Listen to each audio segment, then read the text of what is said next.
नमस्ते, हजुरलाई Rabin tips wise च्यानलमा धेरै स्वागत छ। आज म हजुरको सामु लोकल स्टाइल चिकन ग्रेभी बनाउने रेसिपी लिएर आएको छु। हजुरले पनि भिडियो अन्त्यसम्म हेरी मिठो चिकन ग्रेभी बनाउन सक्नुहुनेछ। यदि हजुरहरू कोही मेरो युट्युब च्यानलमा नयाँ हुनुहुन्छ भने मेरो च्यानललाई सब्स्क्राइब गरी थप भिडियो बनाउन प्रोत्साहन गर्नुहोस् है त। ल सुरु गरौँ चाहिने सामग्रीबाट है त। म हजुरको सामु 1 केजी चिकनको मासु लिएर आएको छु। चिकन ग्रेभीको लागि मैले मिडियम साइजमा चिकनलाई काटेर लिएर आएको छु, जसलाई म म्यारिनेट गर्नको लागि स्वादअनुसार नुन एड गरेको छु र 1 चम्चा बेसार पनि एड गरेको छु र कागतीको रसको लागि मैले आधी कागती पनि एड गरेको छु। सबै एड गरिसकेपछि यसलाई राम्रोसँग चलाउनु पर्ने हुन्छ। चारैतिर नुन, बेसार र कागती लाग्ने गरी चलाउनुहोस्। नुनले भित्रसम्म पस्न गई मासु रसिलो बनाउँछ भने कागतीले मासुलाई टाइट गर्नलाई मद्दत गर्छ। यसलाई छोपेर आधी घण्टा छोडिदिनुहोस्। आधी घण्टा जति मासुलाई म्यारिनेट गरिसकेपछि मैले यता किटको कराईलाई ग्यासमा तताएको छु। मासुलाई फ्राई गर्नको लागि मैले मासु फ्राई गर्नको लागि तोरीको तेल एड गर्न जाँदैछु। हजुरले तोरीको तेल अथवा अन्य तेल पनि युज गर्न सक्नुहुनेछ। तोरीको तेलले मासुलाई मिठो बनाउनलाई एकदमै मद्दत गर्छ। मैले तोरीको तेल तातिसक्यो भने अघि म्यारिनेट गरेर राखेको चिकनलाई एड गर्न जाँदैछु। मासुलाई हामीहरूले डिप फ्राई गर्नु हुँदैन, ठिक्क चाहिने जति तेलमा मात्रै फ्राई गर्नुपर्ने हुन्छ। तेल पछि मसला पनि पाक्ने गरी अड्कलेर राख्नुपर्ने हुन्छ। मैले ठिक्क तेल राखेर सबै मासुलाई एड गरेर फ्राई गर्दैछु। सबै मासु राखिसकेपछि यसलाई राम्रोसँग चलाउनुहोस्। मैले मासु फ्राई गर्नको लागि किटको कराई युज गरेको छु। हजुरहरूले पनि किटको कराई युज गर्न सक्नुहुन्छ। किटको कराईमा मासु फ्राई गर्दा मासु मिठो हुनुको साथसाथै मासु तल चप्किँदैन, त्यसैले मैले किटको कराई युज गरेको छु। मासुलाई चारैतिर रातो हुने गरी पकाउनु पर्ने हुन्छ। जबसम्म रातो मासु हुँदैन चारैतिर, त्यति बेलासम्म हामीले मासुलाई फ्राई गर्नुपर्ने हुन्छ। चलाउँदै टाइममा यसलाई छोप्दै चलाउँदै गर्नुपर्ने हुन्छ। मैले पनि केही बेर पाक्नको लागि छोपेको छु। यता म मासुको लागि मसला रेडी गर्दैछु। मसलाको लागि मैले सिलौटोमा मसला पिस्दैछु, जसको लागि मैले 1 चम्चा धनिया, 1 चम्चा जिरा, एउटा रातो खुर्सानी, 2वटा सुकमेल, 2वटा ल्वाङ र एउटा दालचिनीको स्टिक अनि 6-7वटा कालो मिर्चको गेडा युज गरेको छु, जसलाई म पिस्न जाँदैछु। हजुरहरूले मसलाको लागि सिलौटो पनि युज गर्न सक्नुहुनेछ, ओखल पनि युज गर्न सक्नुहुनेछ अथवा ग्राइन्डर पनि युज गर्न सक्नुहुनेछ। मैले मसलाको लागि सिलौटो युज गरेको छु। सिलौटोमा मसला पिस्नाले मासुको स्वाद एकदमै बढाउनुको साथसाथै मासुलाई लोकल टेस्ट दिनलाई एकदमै मद्दत गर्छ। मसला मसिनो भइसक्यो भने हजुरहरूले यसलाई एउटा बलमा राख्न सक्नुहुनेछ। मैले पनि मसला मसिनो गरी पिसेको छु, जसलाई म एउटा बलमा राख्न गइराखेको छु। हजुरले पनि मसिनो हुने गरी पिस्नु पर्ने हुन्छ, जसले टेस्ट मिठो दिनेछ मासुलाई। म यता मासुलाई फेरि चलाउन जाँदैछु। टाइममा मासुलाई चलाइराख्नु पर्ने हुन्छ, जसले गर्दाखेरि चारैतिर मासु रातो हुन जाने गर्दछ। एकातिर मासुको ग्रेभीको लागि चाहिने मसला रेडी गर्दैछु भने एकातिर टाइममा मैले मासुलाई पनि चलाइराखेको छु। फेरि म मासुलाई पाक्नको लागि केही बेर छोपिदिएको छु। यता फेरि म मासुको लागि लसुन र अदुवालाई सानो सानो टुक्रामा कुट्दैछु। मैले 20 ग्राम जति लसुन र 20 ग्राम जति अदुवा लिएको छु, जसलाई म ओखलमा कुट्दैछु। हजुरले पनि ओखल अथवा ग्राइन्डर युज गर्न सक्नुहुन्छ।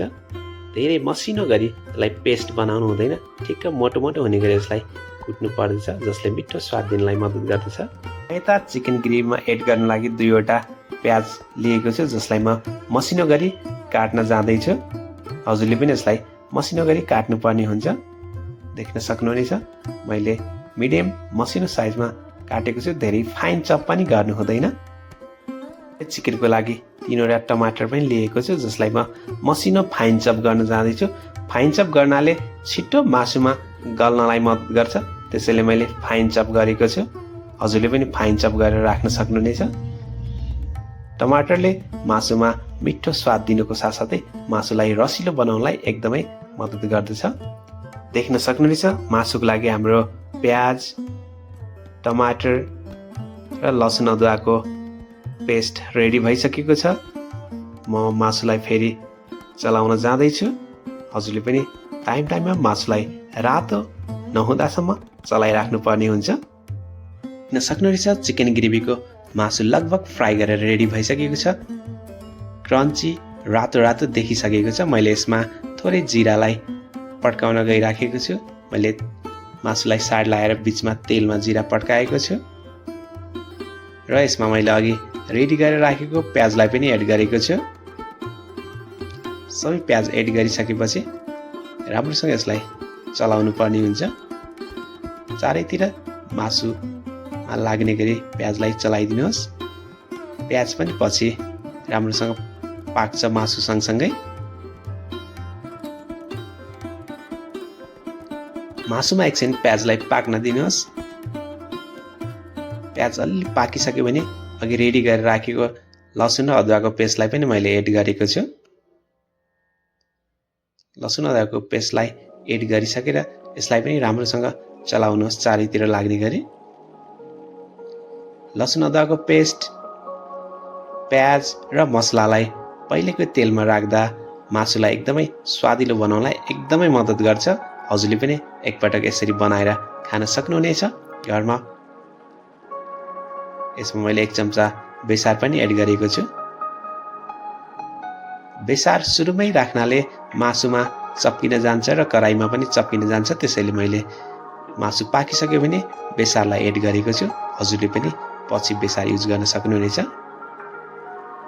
एकछिन लसुन र प्याजलाई मासुमा पकाइसकेपछि मैले अघि रेडी गरेर राखेको मसलालाई पनि मासुमा एड गरेको छु, जसले मासुलाई एकदमै हेल्प गर्छ मासुको स्वाद बढाउनलाई।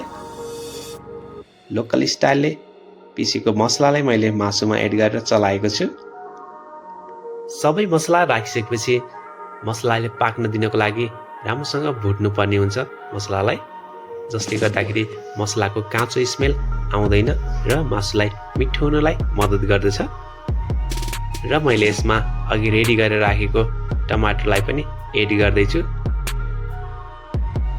मैले चारैतिर ठाउँ बनाएर टमाटरलाई बिचमा राखेको छु र टमाटरको माथिबाट थोरै मैले नुन पनि एड गरेको छु, जसले टमाटरलाई छिटो गल्नलाई मद्दत गर्दछ। र केही बेर यसलाई पाक्न दिनलाई मैले छोपिदिएको छु र हाम्रो टमाटर गलिसकेको छ। टमाटर गलिसक्यो भने मैले यसलाई चलाउन जाँदैछु। राम्रोसँग चारैतिर लाग्ने गरी मैले टमाटरलाई चलाएको छु, जसले गर्दाखेरि हरेक मासुको पिसमा टमाटरको स्वाद आउनुको साथसाथै मासुको टेस्ट पनि बढाउनलाई एकदमै मद्दत गर्दछ। हजुरले पनि टमाटरको ग्रेभी चारैतिर लाग्ने गरी हजुरले पनि चलाउन सक्नुहुनेछ। मैले थोरै यसमा गरम मसला एड गरेको छु। गरम मसलाले मासुको स्मेल बढाउनुको साथसाथै मासुको स्वाद बढाउनलाई पनि एकदमै मद्दत गर्दछ।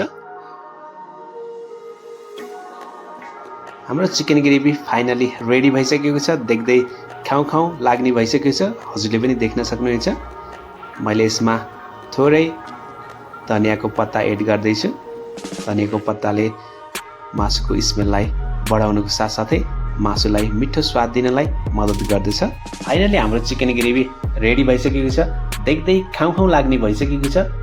हजुरको मुख पनि रसाइसकेको होला देखेर चिकन ग्रेभी।